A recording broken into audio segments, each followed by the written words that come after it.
Gran expectación mediática ás portas do Tribunal Superior de Xustiza de Galicia na Coruña. A vista celebrouse coas medidas de distanciamento social e tamén con mascarillas de todos os presentes na sala, obrigadas por mor da crise sanitaria do COVID-19, e gardándose un minuto de silencio polas vítimas da pandemia. Na sesión, María Fernanda Álvarez, abogada de José Enrique Abuingei, volveu a insistir na súa tese de que no proceso contra o seu cliente se vulneraron as súas garantías e os seus dereitos fundamentais. Segundo ela, as probas recadadas polas partes foron subxectivas e mesmo nalgúns casos falsas, violentando a presunción de inocencia do seu defendido, polo que pediu a repetición do xuízo.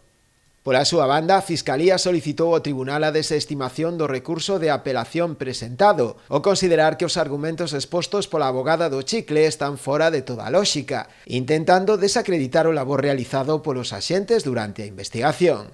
Unha postura compartida tamén polo abogado dos pais da moza madrileña, que argumentou que a sentenza fora impecable, defendendo de paso a imparcialidade tanto do Tribunal do Xurado como a dos peritos e axentes que participaron no proceso. Nosotros confiamos en que la sentencia que dictó el magistrado presidente es impecable y el veredicto está bien motivado y en consecuencia nosotros lo que tenemos que defender ahora son las inferencias lógicas que en su momento el Tribunal de Jurado basó el veredicto y en consecuencia esto es lo que nosotros venimos hoy aquí a defender ante el Tribunal Superior de Justicia de Galicia. O Chicle, que seguiu a vista por videoconferencia dende a prisión leonesa de Mansilla de las Mulas, na que cumpre condena, acolleuse tamén ao seu turno de última palabra.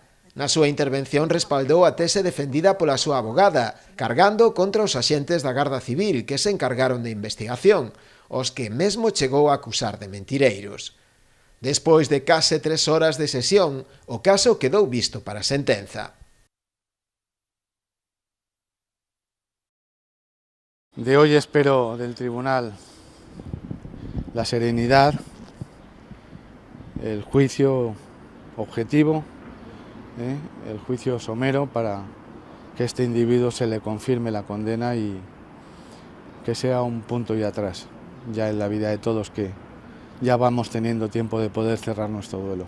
A las fuerzas progresistas, PSOE, Podemos, que dicen defender y amparar a la mujer, deberían de hoy estar aquí, conmigo, reclamando la imposición de esta pena para este tipo de individuos. Porque esa es la virtualidad que tiene la prisión permanente revisable. Evitar que un individuo, si no está reinsertado, se vuelva a reincorporar a la sociedad.